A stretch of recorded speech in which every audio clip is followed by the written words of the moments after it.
Assalamualaikum pemirsa Trans7, jumpa lagi dengan Hasanah. Nah, Ensiklopedia Islam Dunia pagi ini akan membahas tentang minyak bumi dalam kehidupan manusia.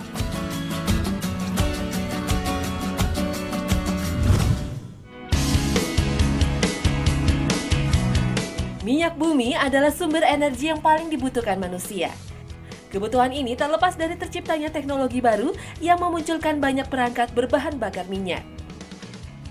Minyak bumi dijuluki juga sebagai emas hitam. Ia berupa cairan kental berwarna coklat gelap dan kehijauan. Cairan ini mudah terbakar karena secara struktur kimia, minyak bumi terdiri dari campuran kompleks berbagai hidrokarbon. وَلَقَدْ مَكَّنَّاكُمْ فِي الْأَرْضِ وَجَعَلْنَا لَكُمْ فِيهَا مَعَايِشَ قَلِيلًا مَا تَشْكُرُونَ. Dalam surat Al-A'raf ayat 10, Allah SWT telah menempatkan manusia di muka bumi. Dan Allah mengadakan berbagai sumber penghidupan di muka bumi. Penemuan minyak bumi yang banyak terdapat pada lapisan di kerak bumi merupakan salah satu tanda kekuasaan Allah SWT. Berbagai sumber energi telah diberikan oleh Allah dan manusia tinggal mengolahnya untuk kelangsungan hidupnya. Menurut Ensiklopedia Britannica, penemuan minyak bumi diperkirakan pertama kali sekitar 5.000 tahun sebelum Masehi oleh bangsa Sumeria, Assyria, dan Babilonia kuno. Berbeda dengan zaman sekarang yang mengambil minyak bumi dengan melakukan penambangan. Dahulu mereka hanya mengambil minyak bumi dari rembesan di permukaan tanah. Saat itu, minyak bumi yang ditemukan digunakan sebagai obat luka, pencahar, atau pembasmi kutu. Ada juga yang mengatakan minyak bumi pertama kali ditemukan di Timur Tengah oleh orang Persia kuno. Bahkan diperkirakan Nabi Nuh juga pernah menggunakan minyak bumi ini untuk menambal perahunya agar tidak kemasukan air. Saat itu minyak bumi yang digunakan berbentuk aspal atau ter. Seiring perkembangan peradaban, minyak bumi kemudian dipakai untuk perang. Abad pertama Masehi, bangsa Arab dan Persia berhasil menemukan teknologi destilasi sederhana minyak bumi. Destilasi ini menghasilkan minyak yang mudah terbakar. Minyak ini dipakai untuk tujuan militer. Pada abad ke-8, usaha industri minyak sudah mulai di Timur Tengah. Jalan-jalan di Baghdad sudah disiram minyak. Pada zaman Khalifah Harun al-Rashid juga telah dikenal istilah minyak bumi yang digunakan sebagai bahan bakar. Pada masa beliau inilah dikenal masa kejayaan Islam atau The Golden Age of Islam. Sedangkan pada abad ke-12, teknologi penyulingan minyak masuk ke Eropa Barat melalui daerah Islam di Spanyol. Pada tahun 1885, pengeboran eksplorasi dilakukan oleh Aelco Jan Zilker di Telaga Said, Pangkalan Berandan, Sumatera Utara. Zilker sukses dalam usaha penemuan minyak bumi di Telaga Said. Sumur Telaga Said adalah sumur pertama yang menjadi tonggak sejarah produksi minyak bumi di Indonesia. Pada tahun 1890, Belanda secara resmi mendirikan perusahaan minyak di Indonesia yang diberi nama NV Koninklijke Nederlandse Petroleum Maatschappij atau Royal Dutch Petroleum Company. Adrian Stop dari Deutsche Petroleum Maatschappij membangun kilang Wonokromo pada tahun 1890 hingga 1891 untuk mengolah minyak mentah yang dihasilkan. Kilang ini merupakan yang tertua di Pulau Jawa.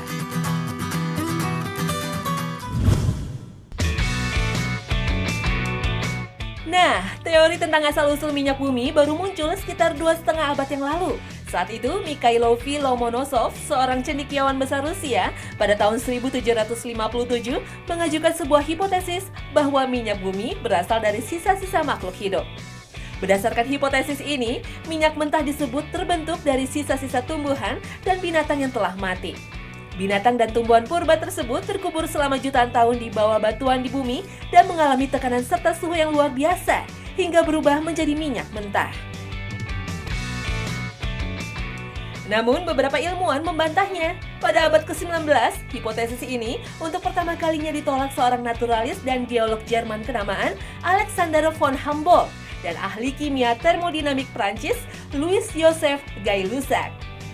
Mereka mengajukan dalil alternatif yang menyatakan bahwa minyak bumi adalah materi purba yang memancar dari tempat yang sangat dalam dan tak ada hubungannya dengan materi biologis dari permukaan bumi.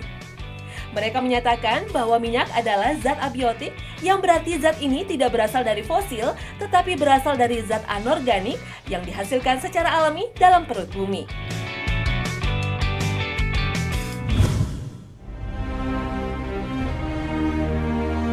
Industri minyak bumi modern lahir 145 tahun yang lalu di Titusville, Pennsylvania, Amerika Serikat. Waktu itu, Edwin Drake sukses melakukan pemboran pertama minyak bumi di Amerika Serikat.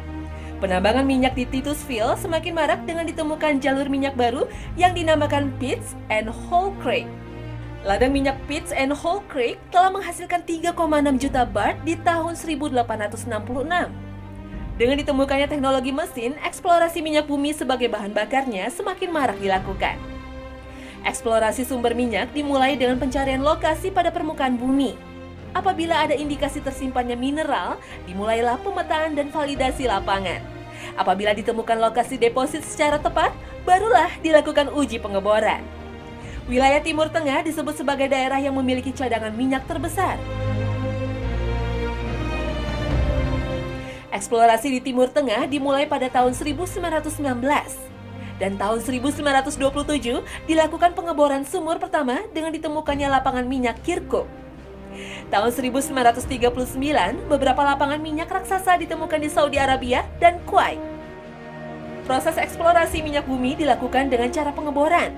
Bangunan dan peralatan dalam pengeboran minyak biasa disebut dengan rig.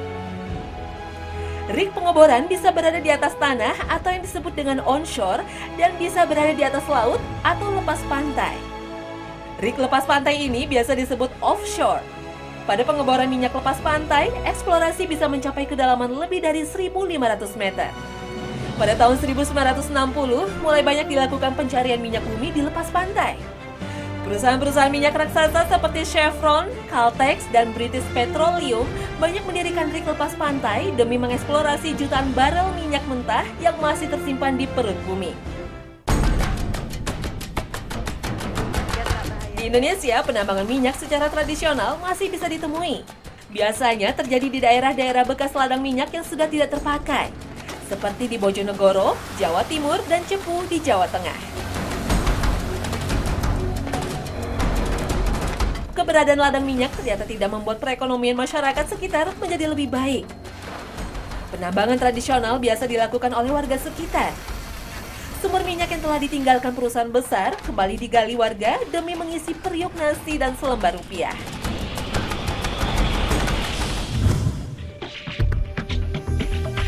Setelah ditambang, minyak bumi akan diproses di tempat penghilangan minyak dan dipisah-pisahkan hasilnya berdasarkan titik didihnya. Pemisahan tersebut akan menghasilkan berbagai macam bahan bakar, mulai dari bensin dengan berbagai kadar oktan, minyak tanah, pelumas, hingga aspal sebagai pelapis jalan. Selain itu, minyak bumi digunakan untuk memproduksi berbagai macam barang dan material yang dibutuhkan manusia, seperti plastik dan obat-obatan. Minyak mentah tidak dapat langsung digunakan sebagai bahan bakar. Ia harus melalui proses destilasi atau penyulingan terlebih dahulu. Setelah disuling berdasarkan titik didihnya, barulah ditentukan bahan bakar apa yang dihasilkan. Apakah termasuk golongan solar, minyak tanah, atau bensin berkadar oktan tinggi. Sebagian besar konsumsi minyak bumi masih digunakan untuk bahan bakar, terutama untuk mesin produksi dan kendaraan otomotif. Bahkan kendaraan canggih dan mahal seperti Ferrari pun masih menggunakan bensin yang berasal dari minyak bumi sebagai bahan bakarnya.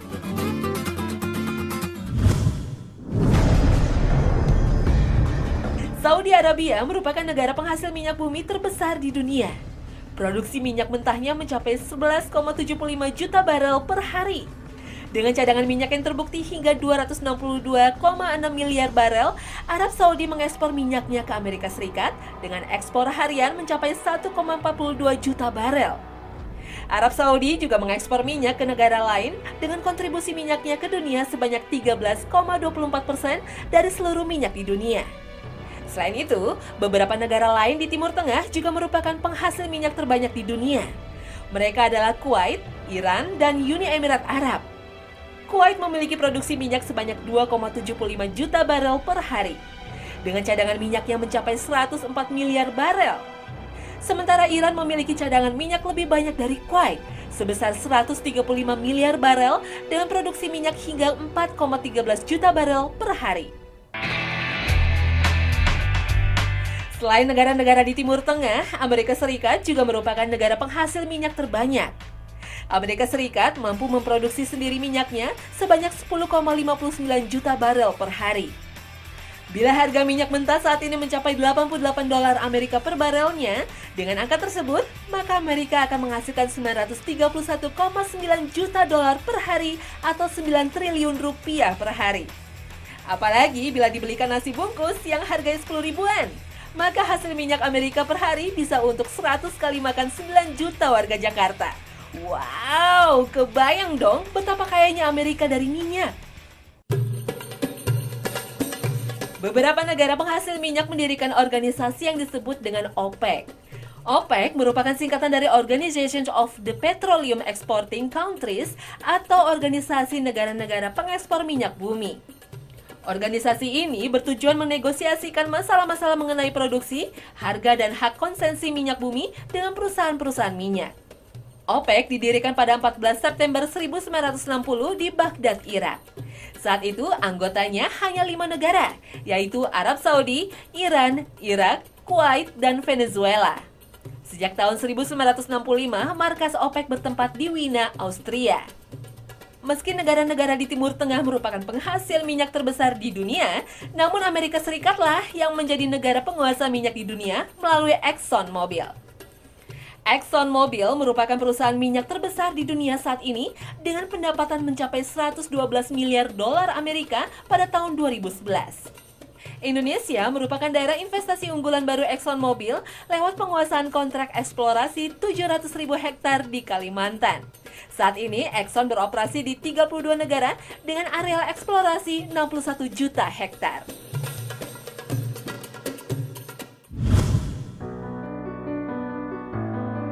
Minyak secara umum memiliki fungsi untuk menjadi bahan bakar mesin, baik mesin-mesin industri ataupun mesin-mesin transportasi. Minyak kemudian dapat dikatakan menjadi motor utama bagi perkembangan negara-negara modern berkaitan dengan proses produksi, perekonomian, transportasi, dan mobilitas penduduk. Begitu banyak hal lainnya yang merupakan manfaat dari minyak bagi perkembangan negara modern. Secara garis besar, minyak menjadi sumber energi penting. Minyak kemudian menjadi komoditas utama yang diperebutkan berbagai pihak karena nilai krusialnya sebagai motor perkembangan negara dan suplai energi. Minyak merupakan sumber energi. Semakin tingginya konsumsi minyak oleh masyarakat dunia di tahun 1990-an dan semakin banyak hubungan antar negara berbasiskan hubungan ekonomi menghadirkan ekspansi untuk memenuhi kebutuhan energi. Berbagai konflik dan perang yang bermotifkan penguasaan akan minyak banyak terjadi di berbagai negara. Perang Teluk yang merupakan invasi Irak atas Kuwait terjadi akibat pelanggaran kuota minyak yang dilakukan oleh Kuwait, Arab Saudi, dan Uni Emirat Arab. Hal tersebut menyebabkan produksi minyak melimpah dan mengakibatkan harga minyak anjlok. Irak yang pada waktu itu mengandalkan pendapatan negara dari sektor minyak sangat terpukul dengan peristiwa ini. Konflik internasional yang berkaitan dengan minyak terjadi lagi di Selat Hormuz, kawasan Teluk. Situasi tersebut memanas sejak akhir tahun 2011 lalu ketika Iran diembargo dunia dengan larangan mengekspor minyak akibat dugaan pengayaan nuklir oleh Amerika dan Israel. Iran menyebutkan tidak ada setetes minyak pun yang akan melintasi Teluk Hormuz jika Barat akan menerapkan sanksi tambahan untuk Iran terkait program nuklirnya. Indonesia beda cerita. Indonesia sudah keluar dari OPEC sejak Mei 2008.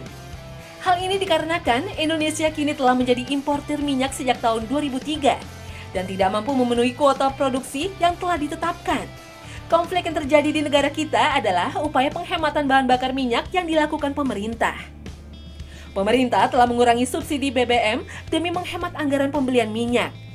Akibatnya, rakyat terpaksa membeli BBM dengan harga yang mengikuti fluktuasi pasar alias mahal. Jumlah kuota BBM bersubsidi di beberapa pom bensin pun dikurangi, sehingga terjadi antrian yang sangat panjang untuk mendapatkan bahan bakar minyak. Sekali lagi, akibat penguasaan akan minyak, rakyatlah yang menanggung akibatnya.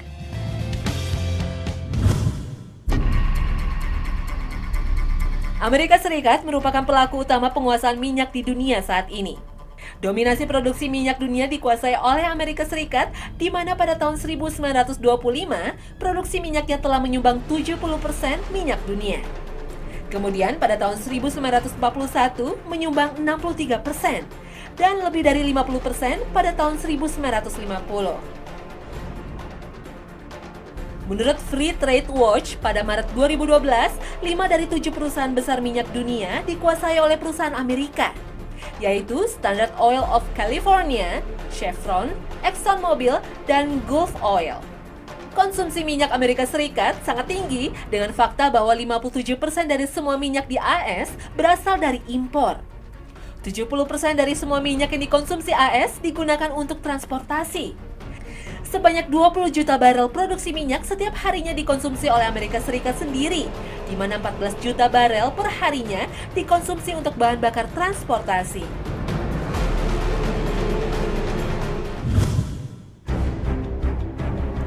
Menurut National Geographic, jumlah minyak mentah yang tersisa di bumi diprediksi sekitar 1,2 triliun barel. Walaupun ladang minyak baru banyak ditemukan, tetapi pasokan saat ini tidak sebanding dengan penemuan-penemuan ladang tersebut. Berdasarkan gambaran konsumsi saat ini, berarti perkiraan 1,2 triliun barel minyak bumi akan habis dalam tempo 44 tahun. Baru-baru ini, para peneliti dari Royal Institute of Technology di Stockholm, Swedia, telah berhasil membuktikan bahwa fosil-fosil dari hewan dan tumbuhan tidak lagi diperlukan untuk menghasilkan minyak mentah. Temuan ini begitu revolusioner karena sangatlah berarti. Di satu sisi akan memudahkan menemukan sumber-sumber energi, di sisi lain sumber energi ini dapat ditemukan di seluruh dunia. Profesor Vladimir Kachrov telah melakukan simulasi suatu proses yang melibatkan tekanan dan panas yang terjadi secara alami di lapisan dalam bumi. Proses tersebut menghasilkan hidrokarbon, komponen utama dalam minyak dan gas alam. Menurut Kachrov, penemuan ini mengindikasikan dengan jelas bahwa pasokan minyak bumi tidak akan habis. Ia membuktikan bahwa minyak mentah dan gas alam yang dihasilkan tanpa melibatkan fosil. Semua jenis batuan dasar dapat berfungsi sebagai reservoir minyak. Kachrov pun mampu membuktikan bahwa hidrokarbon dapat dibuat dari air, kalsium karbonat, dan zat besi. Ini berarti minyak bumi merupakan sumber energi berkelanjutan dan terbarukan.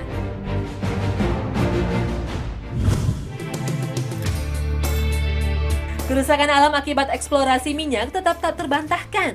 Pada umumnya, pengeboran minyak bumi di laut menyebabkan terjadinya peledakan di sumur minyak. Ledakan ini mengakibatkan semburan minyak ke lokasi sekitar laut sehingga menimbulkan pencemaran. Berbagai permasalahan dalam eksplorasi ini disertai ancaman sebagai sumber energi yang akan habis, membuat para peneliti mencari sumber energi baru selain minyak bumi. Matahari, air, dan angin menjadi sumber daya alam yang tak akan habis. Para ilmuwan sudah membuat berbagai perangkat dengan bahan bakar matahari, seperti listrik tenaga matahari yang banyak terdapat di daerah tropis, hingga kendaraan dengan teknologi panas matahari. Pemanfaatan energi matahari masih dibilang sebagai teknologi yang mahal, karena berbagai perangkatnya merupakan hasil karya teknologi maju yang belum dijual secara massal. Air juga digunakan sebagai sumber energi, meski penggunaannya masih terbatas sebagai pembangkit tenaga listrik. Hal ini berlaku pada air yang bergerak seperti sungai atau air terjun. Untuk menghasilkan energi, maka dibutuhkan aliran air yang besar, sehingga hal ini tidak dapat diterapkan pada moda transportasi bergerak di jalan raya. Sedangkan untuk angin, penggunaannya sebagai penghasil energi juga terbatas pada daerah-daerah yang memiliki hembusan angin kuat. Kincir-kincir angin modern juga telah dibangun untuk menciptakan energi listrik yang bukan berasal dari minyak bumi. Sebenarnya masih ada sumber energi baru yang murah dan dapat diperbarui, yaitu nuklir. Tenaga nuklir bisa digunakan sebagai pembangkit listrik berkapasitas tinggi. Namun ancaman dari pengayaan nuklir adalah kemampuannya yang bisa digunakan sebagai senjata berbahaya dan mematikan, seperti bom atom. Gas alam yang di Indonesia lebih dikenal dengan istilah BBG atau bahan bakar gas layak dipertimbangkan sebagai sumber energi baru. Karena lebih ringan dari oksigen, polusi yang ditimbulkan lebih rendah dibandingkan bensin dan diesel. Masalahnya, untuk menyimpannya diperlukan tekanan yang sangat tinggi. Akibatnya harus menggunakan tabung atau tangki yang kuat dan berat. Pemanfaatan BBG ini banyak dilakukan pada moda transportasi darat, salah satunya sebagai bahan bakar pada bis Transjakarta. Selain BBG, ada pula liquefied petroleum gas. Bahan bakar ini sudah umum digunakan oleh rumah tangga di Indonesia dan dikenal dengan sebutan LPG. LPG terdiri dari campuran hidrokarbon yang mudah terbakar. Penggunaannya pada transportasi umum sudah banyak dibandingkan dengan BBG, penyimpanan LPG membutuhkan tekanan jauh lebih rendah. Selain BBG dan LPG, ada pula biodiesel yang dihasilkan oleh minyak nabati dan lemak hewan. Bahan bakar ini dinilai cukup efektif dengan emisi karbon dioksida yang lebih rendah dibandingkan dengan bahan bakar konvensional. Masalahnya karena dibuat dari tumbuhan atau hewan bisa mengganggu ketersediaan makanan bagi manusia. Masih pusing mau pakai sumber energi apa? Kita tunggu para ilmuwan menciptakan sumber energi baru yang ramah lingkungan dan dapat diperbarui.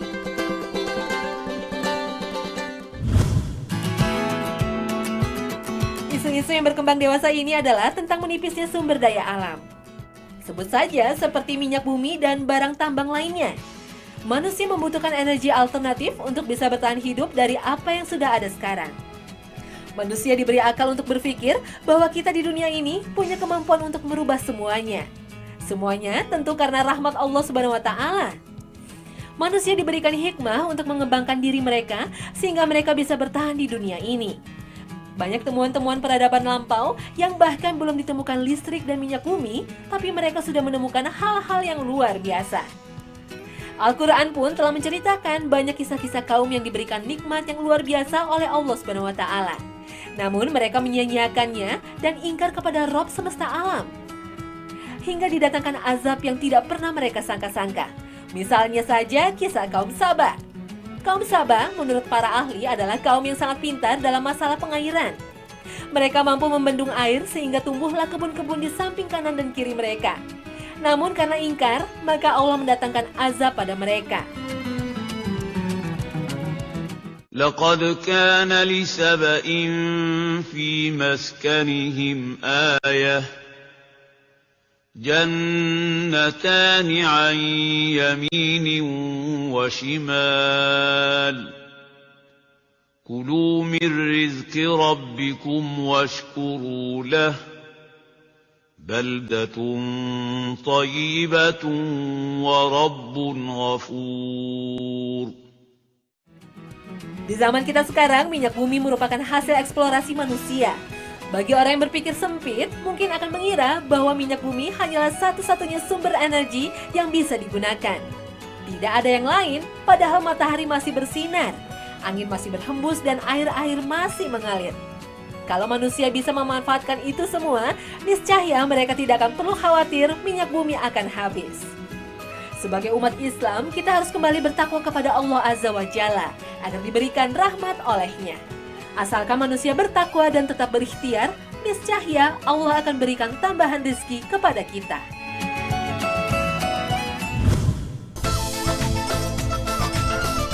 Nah pemirsa Hasanah, inilah akhir kebersamaan kita pagi ini. Saksikan terus Hasanah Ensiklopedia Islam Dunia setiap hari Senin hingga Jumat pukul 5 pagi hanya di Trans 7.